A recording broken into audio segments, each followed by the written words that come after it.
Bien le bonjour, c'est Max. Je suis étudiant avec une grande volonté, changer le monde. Bienvenue sur le podcast Agir maintenant, qui cherche à comprendre comment, à notre échelle, nous pouvons avoir un réel impact face aux grands enjeux mondiaux. Guerre, génocide, réchauffement climatique, injustice sociale, etc. Ici, on s'informe, on réfléchit et surtout, on agit.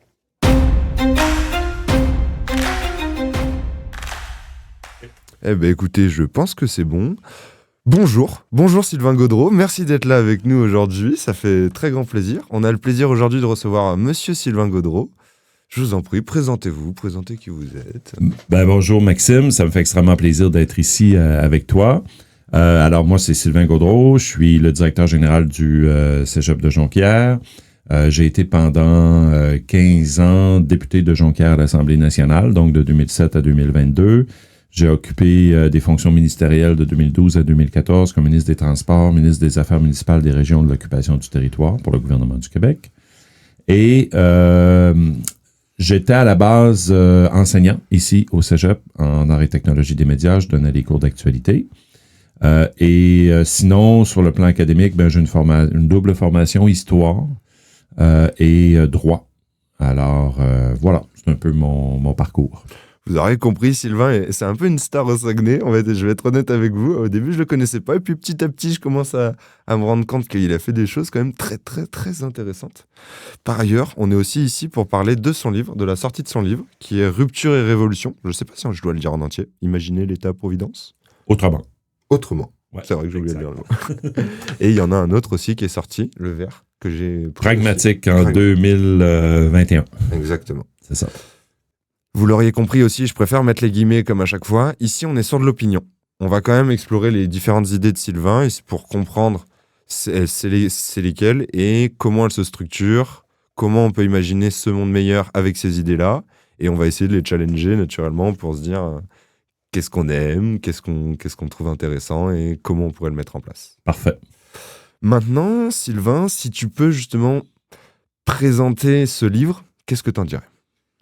Rupture et révolution, imaginer l'État-providence autrement, c'est un essai assez bref, 130 pages environ, qui vise humblement, je dirais, parce que j'ai pas la prétention d'avoir des réponses à tout ou d'avoir toujours raison, mais qui vise à faire une analyse de la situation actuelle à l'échelle internationale, mais appliquée au Québec. Rupture avec un S, parce que je considère qu'il y a 3 ruptures. Depuis quelques années, finalement, 3 grandes ruptures dans notre monde. Notre monde qui découle, parce que moi j'ai vécu dans le fond ma vie adulte à partir des années 90 dans un monde après la chute du mur de Berlin. Mais depuis 2020 peut-être, je constate 3 ruptures. Quelles sont-elles? D'abord, la question de la crise climatique, qui est une rupture importante parce qu'elle est une menace même à la vie humaine. Vous allez me dire, ça n'a pas popé en 2020, là, la crise climatique, mais je trouve qu'on en prend de plus en plus conscience. Il y a une multiplication des catastrophes naturelles, etc. Donc, crise climatique, première rupture. Deuxième rupture, la pandémie de COVID-19, une rupture importante, évidemment, en termes de santé publique. Malheureusement, des centaines de milliers de morts à travers le monde, des millions de morts, tout un retour sur les services publics, l'importance de la santé, etc. Et troisième rupture, qui est le retour des guerres comme à l'époque de la guerre froide, donc par des grands blocs sur des territoires interposés, notamment en Ukraine, qui est la première guerre, l'affrontement, dans le fond, en Europe depuis la Deuxième Guerre mondiale, et la guerre à Gaza, qui a des relents du conflit israélo-palestinien qu'on croyait effacé ou diminué, si on veut, mais qui a des relents de ce conflit qui ressemble plus à ce qu'on connaissait dans les années 80, puis même de façon exponentielle à Gaza. Donc, ces 3 ruptures-là, par rapport à l'ère de 1990 à 2020, 30 ans, qui est somme toute assez court, m'amène à proposer une révolution C'est un grand mot. Pour moi, c'est pas une révolution style révolution française où on tranche des têtes avec une guillotine, mais ça m'amène à proposer des solutions pour revoir notre gestion de l'État. Et c'est là qu'on tombe dans imaginer l'État-providence autrement. Je vais te donner, Maxime, une comparaison.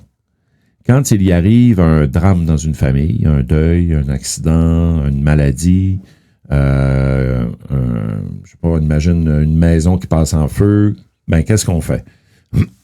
Pardon, on se rassemble entre nous, on se rassemble en famille, on vient s'aider, on vient s'entraider. Ben, sur le plan collectif, moi je pense que c'est la même chose.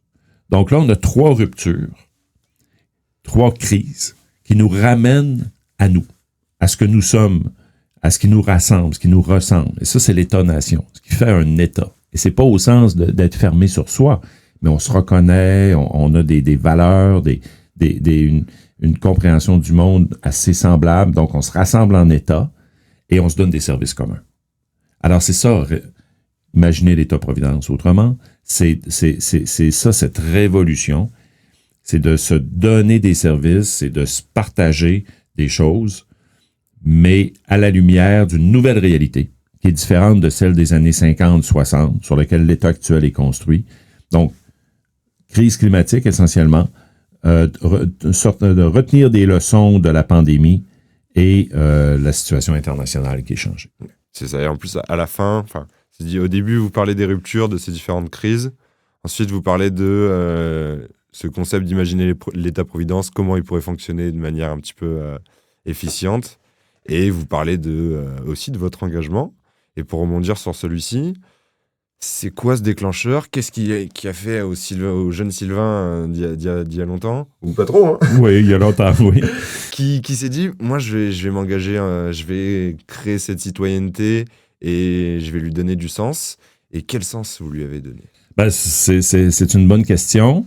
Tu sais, pourquoi, dans le fond, moi, j'ai choisi de m'engager socialement, de m'impliquer, comme on disait quand j'étais au secondaire.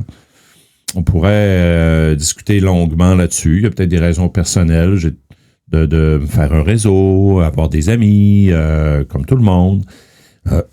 Mais je pense que plus fondamentalement que ça, c'est que, au fond, il y a des... Je trouvais qu'il y a des choses dans la société qui n'allaient pas comme je le souhaitais. C'est aussi bête que ça. À la limite, on pourrait dire que c'est très individualiste, mais moi, je crois à plus de justice sociale. Je crois que le Québec devrait être un pays indépendant. Donc, quand j'étais jeune, dès l'âge où j'étais au secondaire, ou surtout au cégep, je me suis dit, si je constate qu'il y a des choses qui ne vont pas comme je pense qu'ils devraient aller, ben, je vais m'engager là où ça peut changer, là où je peux avoir une influence pour changer les choses. Pour moi, c'était, ça l'est encore, une logique impitoyable. S'il y a quelque chose qui ne fait pas mon affaire, ben, je vais aller là où on peut le changer. Donc, ça, c'est de s'engager, c'est de s'impliquer, c'est d'avoir une influence sur la vie politique. Donc, c'est comme ça que j'ai commencé à m'engager, à découvrir ce milieu-là. Puis avec le temps, c'est ajouté, outre justice sociale et indépendance du Québec, c'est ajouté une 3e valeur très importante qui est la question climatique. Okay. Il y a eu un point de bascule où ça s'est fait vraiment progressivement. Au début, c'était dans des assos étudiantes, puis après, ça a dit pourquoi j'irais pas dans les assos de mon village, ma ville, etc. Ou il y a vraiment eu un événement en particulier à l'international qui a dit ok, là, il faut vraiment que je m'engage. Je dirais que c'est plus progressif que ça. Donc, j'ai commencé autour de moi, dans mon école, justement, association étudiante, journal étudiant. J'étais beaucoup impliqué dans le journal étudiant, dans des groupes de solidarité internationale. Ce qui m'a amené d'ailleurs à faire des séjours de solidarité en Afrique, donc du côté du Sénégal, puis en Égypte également, en France aussi, sur d'autres questions, mais quand même. Ensuite, l'engagement politique à l'intérieur du Parti québécois, les instances jeunesse du Parti québécois. Puis j'ai toujours continué de militer jusqu'à devenir député. C'est beau, je dirais que c'est une belle réussite. Vous nous parlez justement d'imaginer cet État-providence, vous nous parlez de changement, vous nous parlez d'une crise, de plusieurs crises. Vous qui avez justement côtoyé ce même milieu politique, est-ce qu'il y a un réalisme, sans paraître pessimiste, hein, pardonnez mon pessimisme, mais est-ce que, avec le système d'aujourd'hui, on a la capacité de pouvoir mettre cet État-providence en place, ce bien commun, si je puis dire, en place? Avec le système politique actuel. Exactement. Ben oui, je veux dire, il faut y croire. Il faut y croire. Est-ce que tout se déroule comme on le souhaite? Non. Est-ce que le système politique, parfois, n'est pas désespérant? Oui. Mais il faut garder espoir. Puis, il faut pas laisser la place à ceux qui veulent en profiter de façon malveillante ou à leur propre fin. Donc, il faut investir le milieu politique. Si on n'est pas d'accord avec ceux qui occupent le siège du gouvernement à l'heure actuelle, ben, il faut s'impliquer pour que ce soit plus eux. Donc, oui, moi, j'ai espoir. Moi, je suis pas un cynique. Je suis pas un libertarien. Je crois aux institutions énormément. Est-ce que les institutions sont parfaites? Non. Mais la meilleure façon de les faire progresser, ben, c'est de les investir de l'intérieur. Si je résume ce que vous dites aux jeunes qui aiment pas ce qui se passe, vous dites à ceux qui se sentent pas impuissants, mais pas en accord avec, en termes de valeur avec ce qui est mis en place actuellement. Si tu penses que les politiciens, ils sont pourris, vas-y toi change les choses, et un impact. Il n'y a rien de pire que de chialer constamment sur les taxes, les impôts, les nids de poules, et de pas aller voter. Ça, moi, ça me dépasse. C'est une des choses qui m'insulte, mais oui, ça m'insulte, ça me choque d'être extrêmement critique, mais de rien faire. De toute façon, ça change pas. Ben, c'est sûr, ça change pas si tu vas pas voter, tu sais. Fait que oui, il faut continuer d'y croire. Il faut prendre la responsabilité t'es quand même toi aussi dans la société, t'as quand même... Exact. Surtout qu'à travers le monde, il y a encore des pays qui se battent pour obtenir le droit de vote puis la démocratie. Puis on le sait comment c'est fragile, on le voit aux États-Unis. Donc, quand on l'a, ben, il faut le saisir puis en profiter. Même dans ce même concept-là, on a une conjoncture actuelle qui est très rough, hein, disons-la, avec un voisin du Sud qui est très énervé, avec un monde qui s'en va vers... Ben là, on est dans les ruptures, là. Ouais, on est dans des ruptures qui sont flagrantes et tout à fait. Un peu trop clivantes, pas forcément dans le bon sens. Cette révolution, cet État-providence, vous avez dit, il faut investir le pouvoir politique. Ouais. Est-ce que, et encore une fois, pardonnez-moi mon cynisme, hein, mais est-ce qu'avec les outils, je pense à la France, un peu moins au Québec, pour être honnête avec vous, je trouve qu'il y a une meilleure équité en termes de temps de parole, de propositions d'idées. Mais nous, l'espace, par exemple, public, enfin l'espace d'engagement, il est réservé à 95% avec le capitalisme, à des personnalités qui ont des opinions d'extrême droite, de droite, voire d'extrême droite surtout, pour ouvrir cette fenêtre d'Overton, mais surtout aussi pour favoriser la réalité des oligarques, la réalité des grands capitalistes. Comment on fait cette révolution? Comment on met en place cet État-providence dans un système qui est, disons-le, dirigé quand même un petit peu par l'argent? Beaucoup, oui, je suis d'accord. Je ne sais pas si je peux comparer avec la France. Je pense que les cultures organisationnelles, je vais dire ça comme ça, sont différentes aussi. Je crois que du côté de la France, je constate qu'il y a aussi en politique, c'est quasiment faire carrière. En politique, on étudie à l'École nationale d'administration. Après ça, c'est comme le chemin classique. Tandis qu'au Québec, quelqu'un, un bon jour, décide de s'engager, il est plombier, il est avocat, c'est un homme, c'est une femme, issu d'un milieu rural, issu d'un milieu urbain. C'est plus facile, je pense, d'accéder à la vie politique à l'Assemblée nationale de façon active qu'en France. C'est mon jugement de l'autre côté de l'Atlantique et ce que je sais de la France. Bon, ceci étant dit, c'est vrai que le capitalisme, le monde du capital prend beaucoup de place.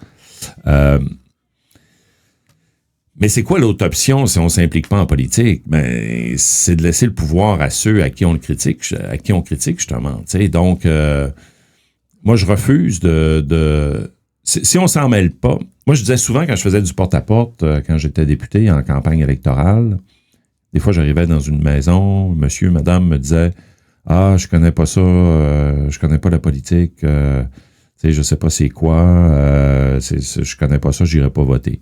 Je disais, ouais, mais monsieur, ou madame, si vous mêlez pas de la politique, elle va s'occuper de vous de toute façon. Fait que, tu sais, au minimum, puis là, j'essayais de déconstruire un petit peu. Est-ce que vous trouvez je sais pas moi, que votre quartier est bien géré? Non, il y a trop de nids de poules. Tu sais, je prenais des exemples très simples, là. Le parc public est mal entretenu, les espaces pour les enfants sont mal entretenus, tout est brisé. Bon, j'ai dit, vous venez d'émettre une opinion politique parce que vous interpellez l'espace commun et que ça doit changer. Donc, pour le faire, ben il faut vous exprimer. Ah, fait que là, souvent, ils disent, c'est vrai, je viens d'émettre une opinion. Donc, les gens émettent beaucoup plus d'opinions politiques qu'ils pensent. Est-ce que vous trouvez que le système de santé va bien? Non, quand je vais à l'urgence, j'attends 10 heures avant de rencontrer un médecin. Ah, vous émettez une opinion politique. Donc, je pense que c'est ça. Il faut désacraliser, il faut montrer que c'est accessible, que les enjeux qui sont en question à l'Assemblée nationale française, à l'Assemblée nationale du Québec, ce sont des enjeux qui touchent le monde. J'en parle dans mon bouquin sur les changements climatiques.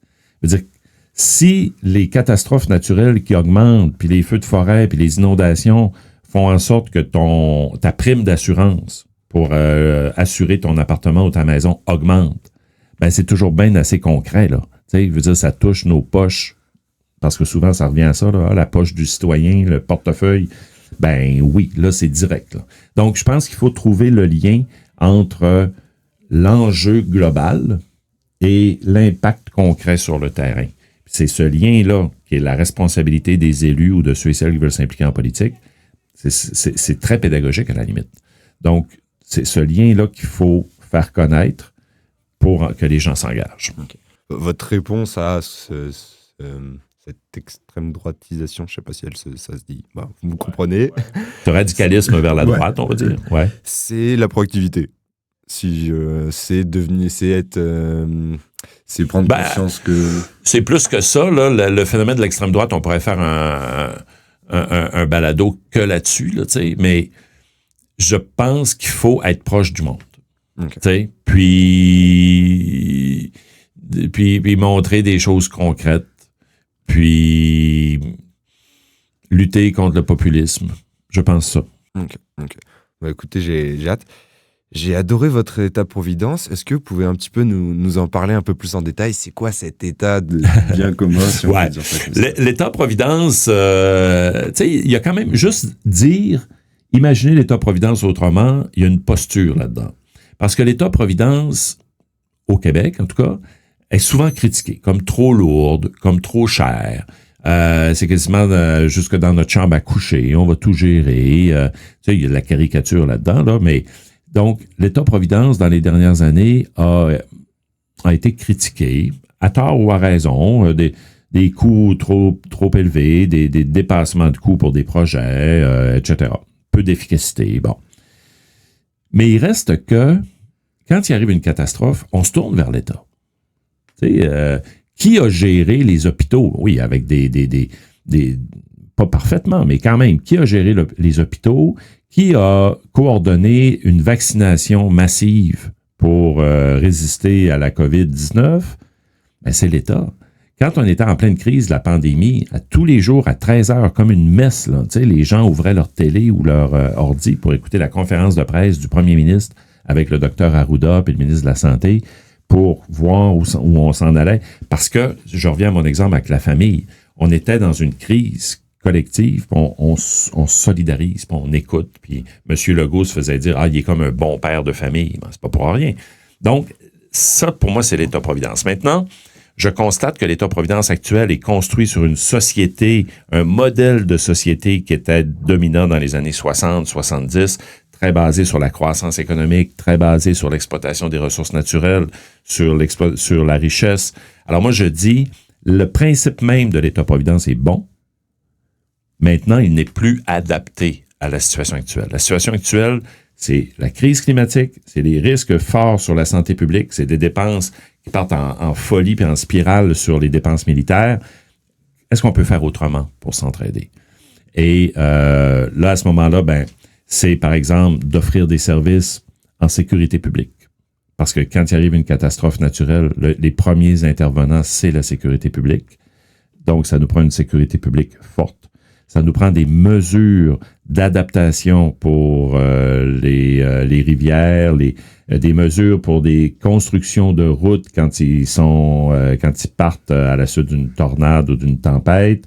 Ça nous prend des services de santé qui vont être capables d'anticiper pour les enjeux de santé publique, par exemple, dans les milieux plus démunis, à cause des îlots de chaleur, à cause des risques accrus en matière de maladies pulmonaires, d'asthme, etc. Même chose sur les liens sont à faire parce que les changements climatiques font en sorte qu'on a beaucoup plus de risques de maladies, entre autres importées par des moustiques du sud qui montent de plus en plus vers nos latitudes. Donc, il faut qu'on se prémunisse contre ça, il faut qu'on trouve des nouveaux médicaments, il faut qu'on trouve des nouveaux vaccins, il faut qu'on soit capable d'agir. Donc, c'est ça le nouvel État-providence pour lequel je plaide, c'est qu'il soit basé sur une grille d'analyse qui comprend une prévention puis une adaptation reliée au changement climatique, aux pandémies et aux risques internationaux croissants. Si je résume, mais attention, vous me reprenez si je le dis pas forcément très bien. On est sur un socialisme qui a une volonté, c'est anticiper toutes ces crises. Et enfin, les anticiper, elles sont déjà en route, elles sont déjà présentes. Et amener des solutions à l'échelle nationale pour prendre soin de la population. Oui, c'est un peu ça. La seule nuance que j'apporterais, je ne veux pas qu'on fasse un débat sans fin là-dessus, j'aime mieux parler de social-démocratie que de socialisme.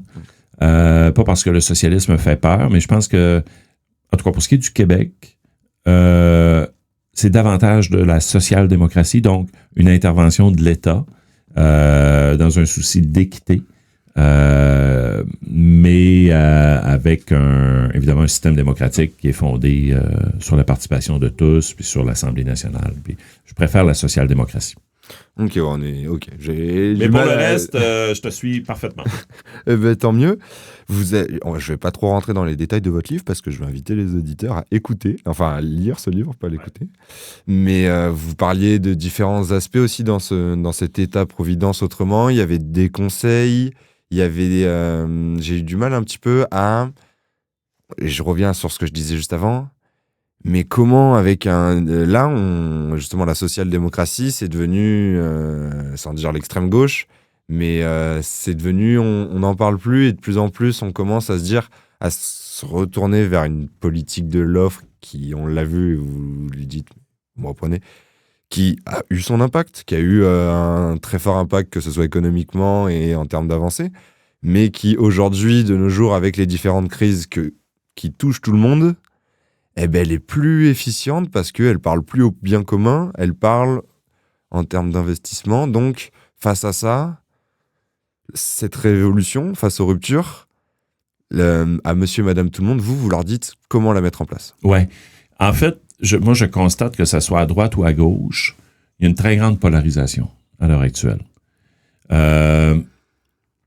Moi, je ne suis pas... J'ai jamais été quelqu'un de radical. Vous allez dire, c'est contradictoire avec la Révolution. Au Québec, on fait des révolutions tranquilles. Donc, c'est peut-être plus ça. Je suis très profondément québécois, finalement. Donc, je suis pas un radical. Je conteste la polarisation. Mais maintenant, effectivement, il faut être capable de rendre ça concret. Dans le fond, l'idée, c'est pas de partir d'une posture prédéfini, je suis de droite, je suis de gauche. À la limite, c'est pas à moi de le dire, c'est aux autres de me qualifier à partir du moment où moi j'agis en fonction de mes valeurs, en fonction de ce que je pense être bon. Puis je reviens à ce que je vous disais tout à l'heure, justice sociale, indépendance, changement climatique. Donc, comment on agit auprès des gens pour faire avancer ces valeurs-là. Moi, c'est ça essentiellement. Est-ce que ce sont des valeurs de gauche? Est-ce que ce sont des actions de gauche? Oui. C'est ce qu'on me dit. Mais à la base, Je veux agir en fonction des valeurs qui m'interpellent. Et je pense qu'il faut que cela, on soit capable de les rendre concrètes pour les gens. Ça veut dire d'aller à la rencontre des populations, faire prendre conscience que les changements climatiques, ce n'est pas que des discussions théoriques à l'ONU, mais que ce sont des impacts concrets. Puis maintenant, comment l'État doit s'adapter pour répondre à ces besoins-là. Alors moi, je pense que c'est là qu'il est l'enjeu. Puis il faut constamment qu'on recommence puis qu'on y retourne auprès des gens pour le faire. Ça revient à ce que je disais tantôt, c'est très pédagogique. Vous, dans ce chemin que vous avez parcouru pour défendre ces valeurs qui sont les vôtres, vous avez dû vous heurter à des réalités, vous avez dû vous heurter à des systèmes qui parfois étaient un petit peu un petit peu rudes, mais comment vous avez réussi à avoir vos plus gros impacts? Et si vous parliez au jeune Sylvain, qu'est-ce que vous lui diriez? Vous lui diriez... Ça, c'est une bonne question. Vous lui diriez quoi? De continuer. Qui n'est pas dans le mauvais chemin. J'ai pas de regrets. Avec le recul, je pense que j'ai été cohérent. Donc, je lui dirais d'être cohérent. Ouais, je dirais ça, d'être cohérent. Il y a souvent de l'incohérence. Tu sais, tantôt, tu me posais la question d'où ça part. Puis, ce que je te dis là, je l'aurais dit il y a 30 ans, tu sais, dans le sens que c'était la justice sociale, la souveraineté, puis c'est encore ça que je te dis aujourd'hui.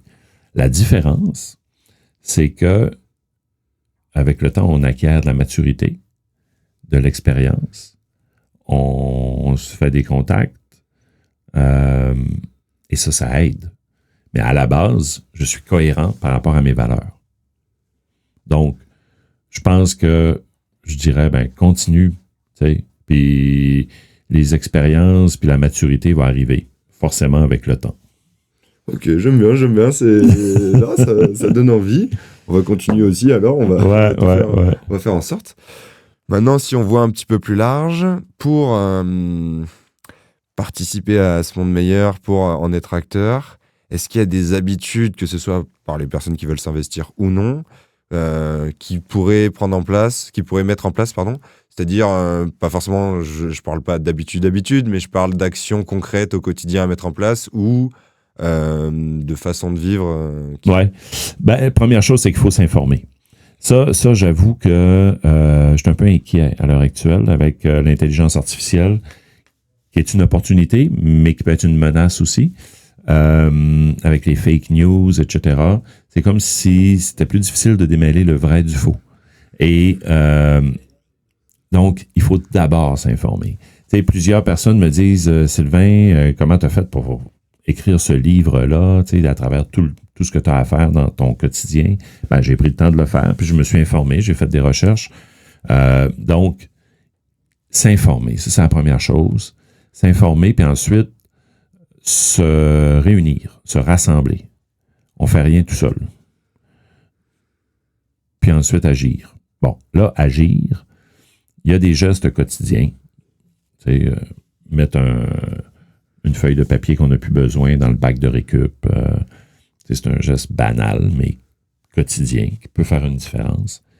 Mais il ne faut pas se limiter à ça. Tu sais, souvent, on va se dire, ou j'entends des gens dire, moi, je fais ma part, je recycle. Oui, mais là, c'est parce qu'on est rendu, il faut monter un petit peu, là.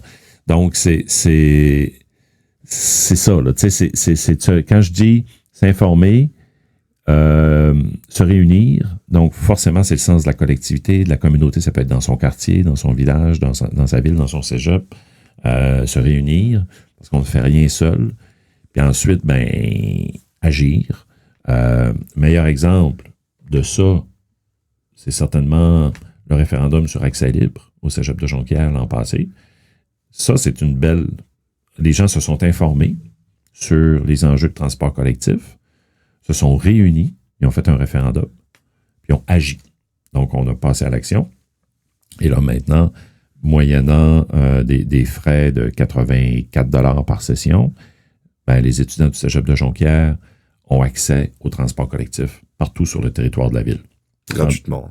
Gratuitement, moyennant les frais de 84 $, mais par session, mais c'est rien, 84 $ par rapport à ce qu'ils payaient avant. Donc, rien. En tout cas, c'est beaucoup moins. Alors, ça diminue. En tout cas, moi, les témoignages que j'ai, là, on essaie de l'évaluer de façon plus quantitative, mais les témoignages que j'ai disent que, c'est drôle, la pression sur le stationnement au Cégep de Jonquière a diminué. Il y a moins d'autos. Ça veut dire qu'il y a plus de gens qui passent de l'auto solo à l'autobus. Mais ça, c'est un bel exemple de ce qu'on doit faire. Alors, c'est exactement ça. Puis c'est à notre échelle facile d'approche, mais ça a un impact collectif. Donc, c'est ça qu'il faut faire. Je pense que c'est ce type d'action-là, puis il faut le faire de façon collective. Okay. Je résume. S'informer, parce que c'est primordial. Se rassembler, parce que seul on fait rien. Ouais. Et agir, parce que si on n'agit pas, il se passe rien. Exact. Puis à travers ça, toujours garder son esprit critique envers sa propre action. Okay. Moi, tu sais, je pense, à travers 35 ans de vie militante au Parti québécois, avoir toujours été un militant critique. Donc, il ne faut pas être aveuglé et perdre tout sens critique envers son organisation, envers son parti, par exemple. Donc, être capable de se remettre en question, de se dire, est-ce qu'on s'en va dans la bonne direction? Et où je tire la ligne à un moment donné, tu sais, je pourrais plus là, parce que ça vient trop contre mes valeurs. Donc, toujours garder un esprit critique. Maintenant, je vais rebondir sur un autre sujet parce que le temps file. Oui. Il y a un risque maintenant de nos jours d'avoir des idées qui vont pas dans le sens de celles qu'on veut orienter. Je ne sais pas si vous voyez ce que je veux dire. Je pense à, par exemple, notre voisin du Sud, il s'en fout d'avoir des idées qui sont complètement loufoques, il s'en fout d'interdire des concepts de climat, des concepts de base, à la base dans notre société. Il s'en fout de cracher sur du monde, il s'en fout de faire des vidéos où il fait n'importe quoi avec de l'IA. Et les gens qui, eux, ont cet esprit critique et cette remise en question, souvent, ils sont assujettis à être pointés du doigt. Surtout, là, vous avez abordé le sujet de Gaza. C'est un sujet qui est très clivant. En ce qui me concerne, il devrait l'être moins, mais ça, c'est assujetti parfois à être cancel. Par exemple, je compte pas en France le nombre d'humoristes qui ont eu la volonté de parler de tels sujets ou de dénoncer d'autres et subir cette dépression de la société, subir des pressions du gouvernement, subir des pressions des médias privés. Face à ce cancel, face à cette réalité, vous vous placez où? Je répète ce que je disais tout à l'heure. Il faut développer son esprit critique. Puis il faut jamais verser au complet, je dirais, dans une option ou dans l'autre. Tu sais, moi, je suis un tenant beaucoup du gris. Tu sais, j'ai mes valeurs, je les fais avancer, mais c'est sûr qu'il faut avoir des compromis, faire des compromis, sans faire des compromissions, mais faire des compromis. Par rapport à la cancel culture, tu sais, il y a des choses là-dedans. Si on pense, par exemple, à tout le discours sur la décolonisation, tu sais, sur l'impérialisme, etc., je pense qu'il y a du bon parce que ça fait avancer. Parfois, je pense qu'on a peut-être des fois, on oublie les enjeux collectifs pour des choses très précises, tu sais, sur des aménagements dans un milieu ou dans... Et je pense que ça nous éloigne. Je pense que ça nous éloigne de véritables enjeux sociaux ou collectifs. Des fois, j'ai l'impression que à droite ou à gauche, on revient à des préoccupations très personnelles ou individuelles et qu'on oublie un peu les grandes questions internationales. J'ose espérer que on est dans un courant où, comme tu dis, la cancel culture est peut-être très présente, mais que le balancier va se rééquilibrer avec le temps. Tu sais, c'est comme si là le pendule était vraiment à l'extrême. Mais moi, j'ai espoir, quand je regarde l'histoire, que l'avenir aussi, à un moment donné, va ramener le balancier un peu plus au centre. Pas au centre, au sens politique, mais au centre, au sens de Bien commun. Du bien commun, d'être capable d'échanger, de s'écouter, de se parler. J'ai espoir à ça. Je crois en vous, je crois en ça, j'espère. Mais en regardant le passé, souvent, ça arrive aussi avec des ruptures qui Ouais. grossissent de plus en plus, en espérant s'arrêter à celles qu'on a déjà, qui sont énormes. Qui sont quand même énormes, ouais. On est d'accord. Le temps file, donc Ouais. je vais quand même continuer. Ouais. Ce livre, Ouais. vous l'avez écrit avec un objectif, un but, c'est lequel? C'est de sensibiliser, d'informer, j'espère, de donner de l'espoir pour passer à l'action. Il y a des mots qui m'ont beaucoup plu, j'en ai sélectionné Ouais, quelques-uns, vas-y. je vais en donner à la fin. Mais avant ça, où est-ce que nos auditeurs peuvent le trouver? Est-ce qu'il est disponible sur Internet aussi? Oui, il est disponible en format numérique. Je pense qu'on peut l'acheter sur la page de mon éditeur, les éditions Somme Toute. Sinon, dans toute bonne librairie. Alors, mon éditeur m'a appelé il y a 2 semaines pour me dire qu'il était très heureux parce qu'il retourne en impression. Donc, une réimpression du livre. C'était pendant quelques mois son meilleur vendeur dans la catégorie des essais. Donc, j'étais très content. Félicitations. Je fais pas ça pour ça. Je fais ça pour qu'il soit lu. Tu sais. Je veux dire qu'il soit lu en bibliothèque ou en numérique. Mais si les gens veulent se le procurer, ben, c'est bien. Bah écoutez, je vais mettre le lien Ouais. du site de votre Production Somme Toute. Ok, de toute façon c'est Ouais, écrit. Exact. Mais un réel plaisir à lire ce livre. Il y a différents sujets qui m'ont interpellé. Je vais en parler sur la fin. Mais avant ça, je vais vous demander, vous, votre vision pour la suite. Là, vous avez écrit un livre, vous avez eu un énorme impact quand même politiquement. Vous avez même encore un impact actuellement au Cégep de Jonquière, vous l'avez dit, avec Accès Libre, qui a permis aux étudiants de vivre dans cette éco-responsabilité. Maintenant, c'est quoi la vision pour la suite? Ben, c'est de continuer. Moi, je suis très, très heureux dans ce que je fais. Donc, je sens que je peux avoir un impact autour de moi, dans la société, même plus large aussi parce que je suis aussi président du regroupement des cégeps de région. Donc, on est 12 cégeps dans les régions dites périphériques au Québec. Je sens que je peux avoir un impact là-dessus. Je sens que j'ai un impact dans mon cégep pour changer les choses autour de moi. Il n'y a rien de plus riche en ce qui me concerne de fréquenter les étudiants. Parce que même si mon corps vieillit, je sens qu'en étant en contact avec les étudiants, ça me permet de garder des idées ouvertes puis jeunes, plus, je pense. Alors, c'est ça. Moi, je veux continuer ici au Cégep de Jonquière, c'est clair. Hâte de voir ce qu'il en est. La citation du jour, hein, vous en avez l'habitude. J'ai adoré, ça se transcrit par tout le discours que vous venez de me tenir. Je dois m'investir pour les générations futures afin de communiquer les clés pour changer les choses. Il s'agit d'une responsabilité fondamentale. Tu as pris ça dans mon livre? J'ai pris ça dans votre livre. Ouais, je parle bien. J'aime bien. Non, elle m'a parlé. Elle parle aussi de cette capacité que vous disiez à t'aimes pas ce qui se passe.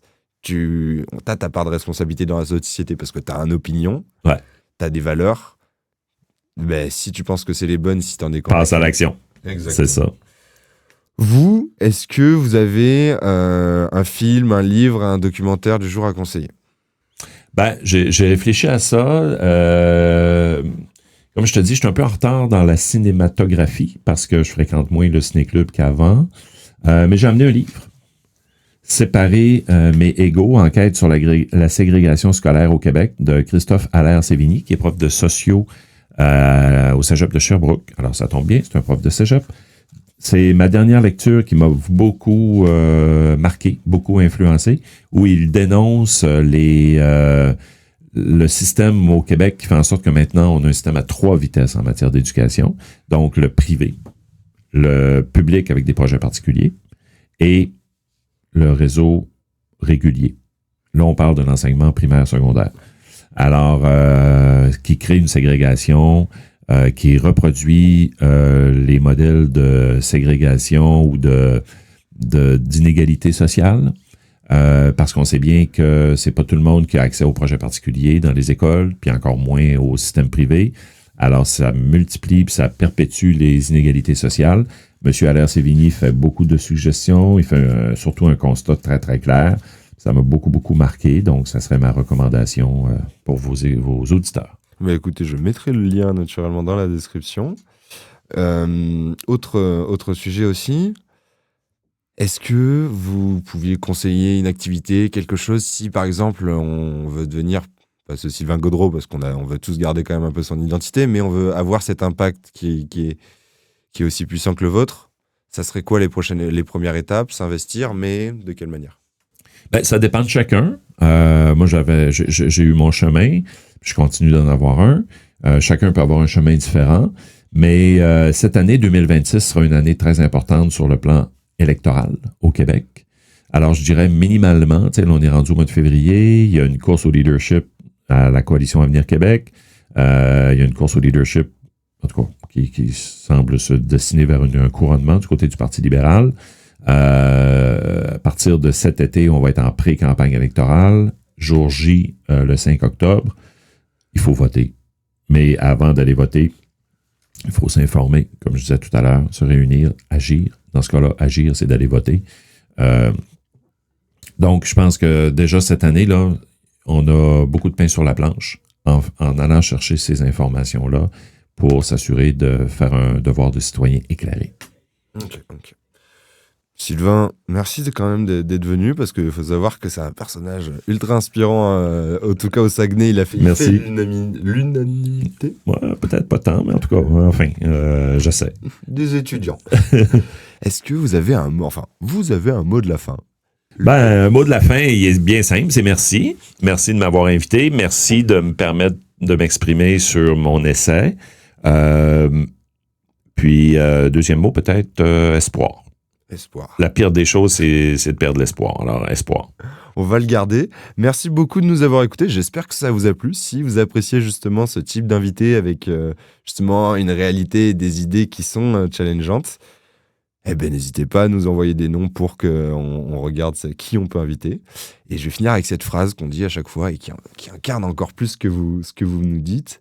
Incarnez le changement que vous voulez voir. C'est parfait. Merci, Maxime. Merci beaucoup.